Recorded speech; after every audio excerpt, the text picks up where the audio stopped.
Hello friends, episode start करने से पहले अगर आपने अभी तक हमारा चैनल सब्सक्राइब नहीं किया है तो सब्सक्राइब कर लें, नोटिफिकेशन बेल को भी प्रेस कर लें।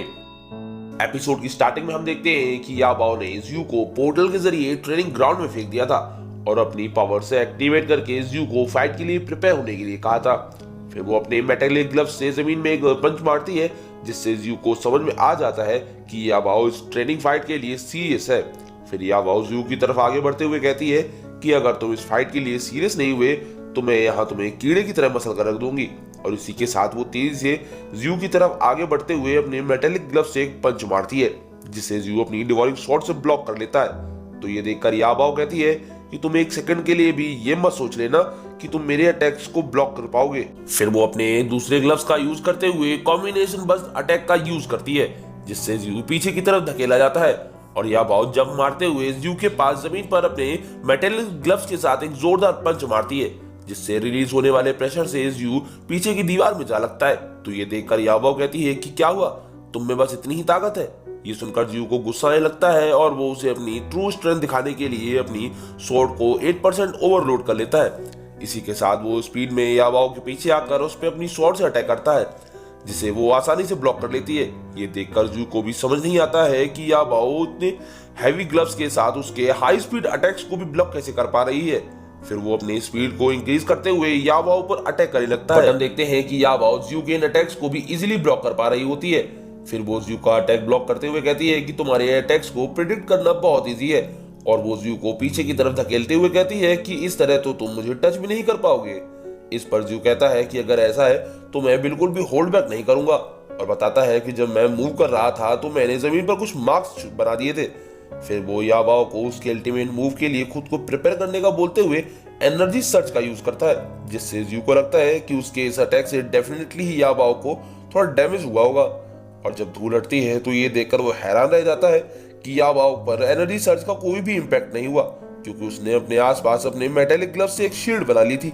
फिर ज्यू देखता है कि याबाओ से ठीक वैसा ही ऑरा निकल रहा है जैसा कि उसकी स्वॉर्ड के स्पीयर में ट्रांसफॉर्म होने के वक्त निकलता है। तभी याबाओ ज्यू पर अटैक करते हुए कहती है कि क्या हुआ, तुमने इतनी जल्दी हार मान ली क्या। तो याबाओ के अटैक को देखकर ज्यू को लगता है कि वो इसे डॉच नहीं कर पाएगा क्योंकि उसने एक्सट्रीम फ्लैश में काफी सारी पावर्स का यूज कर लिया था जिससे उसकी बॉडी अपनी लिमिट से पहुंच चुकी है।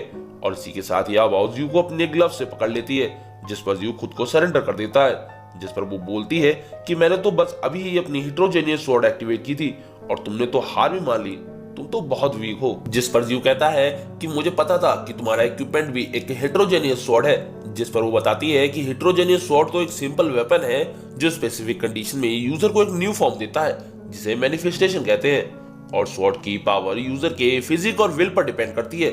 जिस पर ज्यू समझ जाता है कि उसके कई बार अटैक करके सक्सेसफुली लैंड करने पर उसकी हेट्रोजेनियस स्वॉर्ड मैनिफेस्ट हो सकती है। फिर वो याबाओ से कहता है कि तुम्हारा मैनिफेस्ट एक निश्चित मात्रा में एनर्जी कंज्यूम करने पर एक्टिवेट हो जाता है। जिस पर वो ज्यू को एक तरफ फेंकते हुए कहती है कि अगर तुम अपनी स्वॉर्ड के मैनिफेस्ट को कंट्रोल करना भी सीख लो फिर भी तुम मुझे डिफीट नहीं कर पाओगे क्योंकि तुम्हारा मैनिफेस्ट बैटल के डिमांड्स के मुताबिक वीक है। और यहाँ पर हम एक बात और समझ पाते हैं कि हेट्रोजेनियस स्वॉर्ड ज्यू के अलावा कई सारे लोगों के पास भी मौजूद है जैसे कि लैंगजिंग, याबाओ और एंशिएंट एल्केनी। फिर हम जियो को देखते हैं जो याबाओ की बात सुनकर उससे पूछता है कि मेरा ब्लेड एक पैसिव वेपन है और मैं अपने डिवॉरिंग मोड का यूज कैसे कर सकता हूँ। जिस पर वो कहती है कि तुम्हारे सोचने के तरीके से मुझे ये लगता है कि तुम अपने इस डिवॉरिंग ब्लेड को हमेशा ही एक्सट्रीम कंडीशन में यूज करते हो और अगर तुम स्टॉक बनना चाहते हो तो तुम्हें ऐसा करना छोड़ना होगा। जिस पर ज्यू को कुछ समझ नहीं आता है। तो इस पर वो कहती है कि अगर मैं सही हूं तो तुमने जिस सोल स्टोन का यूज किया था वो एक रेयर आइटम है और अगर तुम खुद को स्ट्रॉन्ग बनाना चाहते हो तो तुम्हें मैनिफेस्ट का नेक्स्ट लेवल एक्टिवेट करना होगा जिसके लिए तुम्हें जल्द से जल्द कई सारे एनर्जी आइटम्स को फाइंड करना होगा। ये सुनकर ज्यू सोचता है कि मैं तो बस अपने सोल स्टोन पर हाथ रख के उसे फालतू में यूज कर रहा था।